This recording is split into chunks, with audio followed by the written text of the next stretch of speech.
We are biologically wired to seek comfort. And yet every meaningful thing we admire in human history was created by someone who chose discomfort instead. Think about that for a moment. The very instinct that keeps us safe is also the instinct that keeps us stuck. Our bodies crave certainty, routine, and familiarity, because for most of human history, those things meant survival. Stay close to the fire. Stay close to the tribe. Don't wander too far. Don't take unnecessary risks. And that instinct still lives inside us today, even though the world has changed faster than our biology ever could.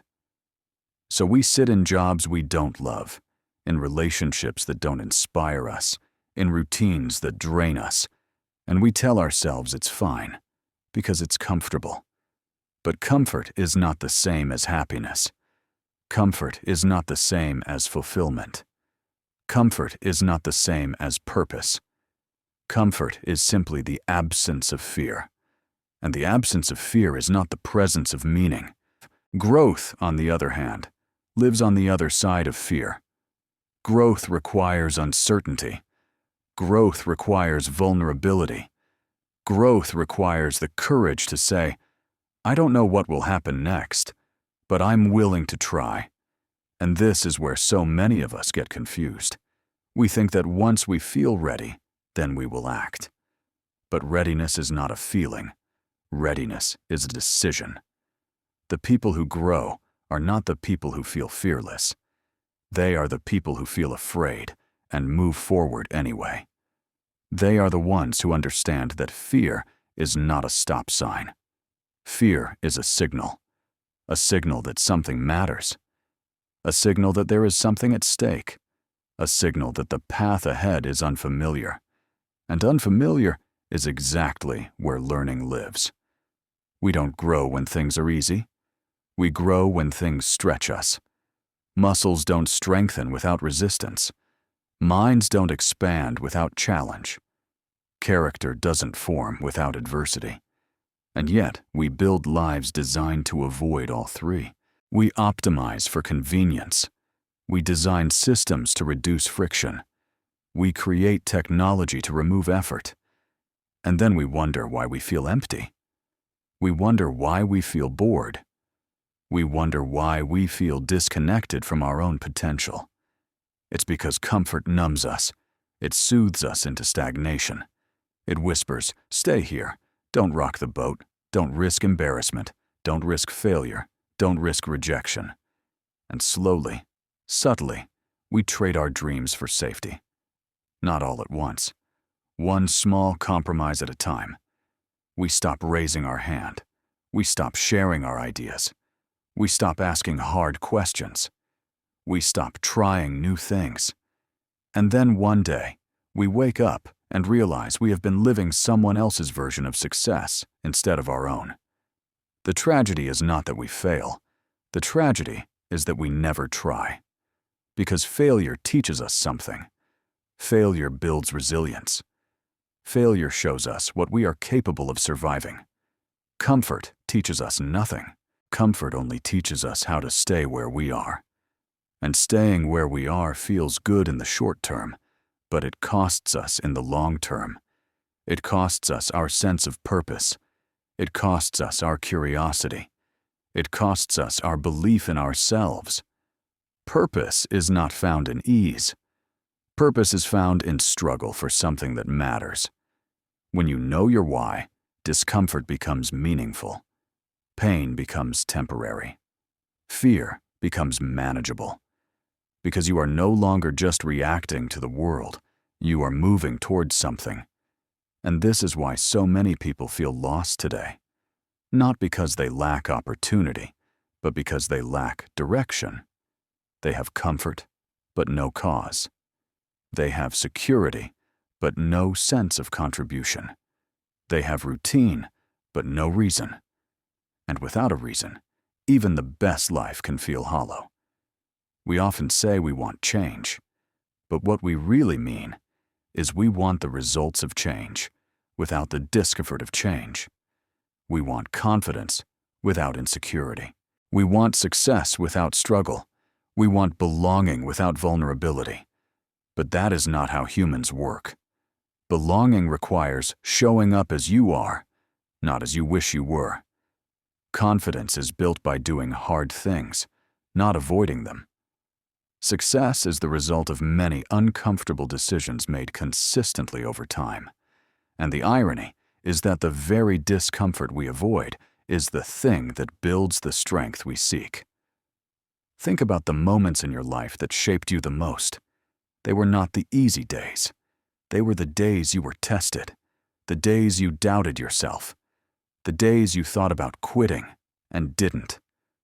Those moments did not feel good in the moment, but they made you who you are. And yet, when faced with the next challenge, we forget that lesson. We retreat back to comfort as if discomfort has nothing to teach us. Comfort feels safe, but it is not safe for the soul. The soul needs purpose. It needs movement. It needs meaning. And meaning comes from contributing to something larger than yourself. Leaders understand this. True leaders do not create comfort zones. They create growth zones. They create environments where people feel safe enough to take risks, to make mistakes, to learn, and to improve. Safety is not the same as comfort. Safety is emotional protection. Comfort is emotional avoidance. Safety says, you can try and fail and still belong. Comfort says, don't try so you don't fail. One builds courage, the other builds fear. And fear disguised as comfort is the most dangerous thing of all. Because it feels reasonable. It sounds practical. It looks responsible. But over time, it shrinks us. It narrows our world.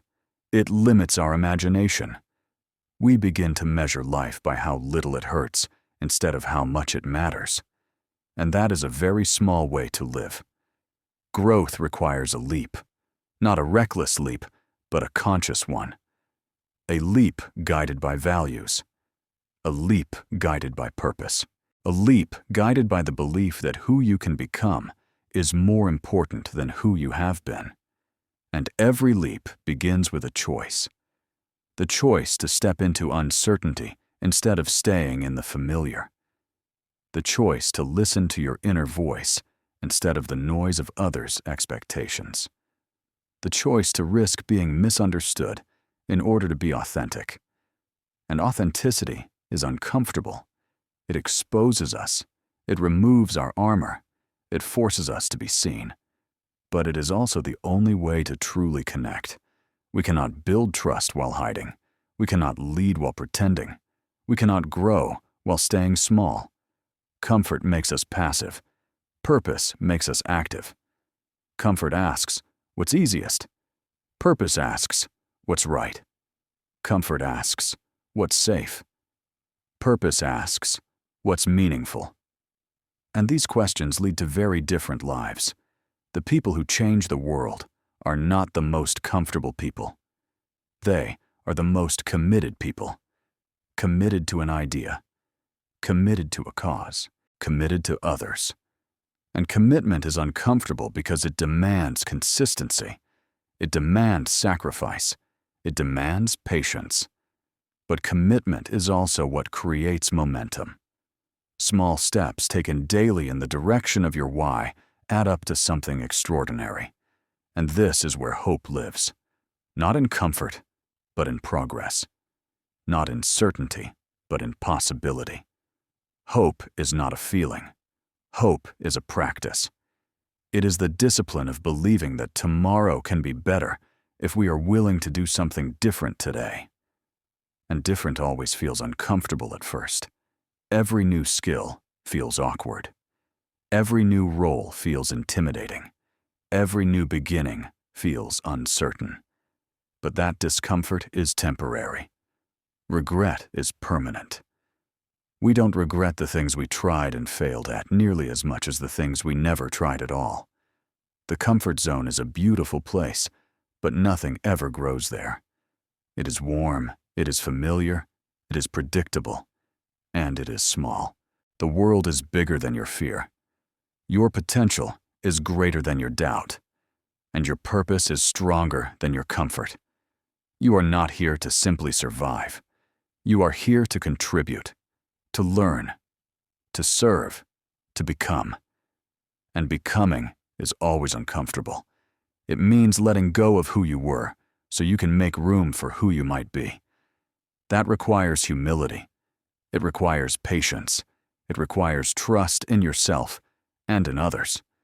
And most of all, it requires the courage to care more about growth than about approval. Because when you choose growth, not everyone will understand. When you choose purpose, not everyone will support you. When you choose discomfort, not everyone will stay with you. But the ones who do, they will see you for who you truly are. And you will see yourself more clearly too. Comfort is seductive. It promises peace, but delivers stagnation. Growth is demanding. It promises challenge, but delivers meaning. And meaning is what sustains us when things get hard. Meaning is what gives us energy when comfort runs out. Meaning is what reminds us why we started when we feel like quitting. So the question is not whether you will feel afraid. You will. The question is whether you will let fear decide your future. Will you choose the known or the meaningful? Will you choose the easy or the important? Will you choose comfort or growth? Because every day, in small ways, you are making that choice. When you avoid the conversation you need to have, when you stay silent instead of speaking up, when you settle instead of striving, those are not neutral decisions. They are votes for comfort. And when you take the risk, when you try again, when you ask for help, when you step into the unknown, those are votes for growth. Over time, those votes become your life. And the lives that inspire us most are not the most comfortable lives. They are the most courageous ones.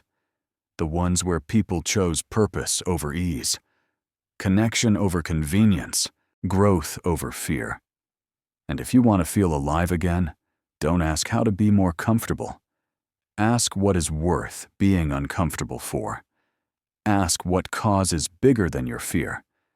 Ask what future is worth the risk. Because on the other side of discomfort is not just success. On the other side of discomfort is meaning. And meaning is the thing we are all searching for, whether we know it or not. Comfort will keep you safe. Growth will make you human.